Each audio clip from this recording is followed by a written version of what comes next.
Guys, papakita ko po sa inyo kung paano ko mag-exercise for like therapies.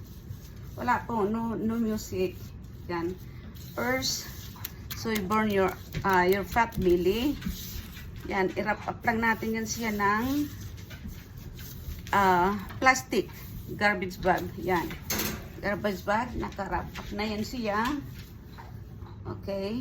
Ito ay yung therapist ko na ito, ginagawa ko to sa doctors para dito maging ano yung ating kamay.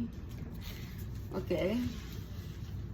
So una ay igaganon natin to like 30 minutes exercise.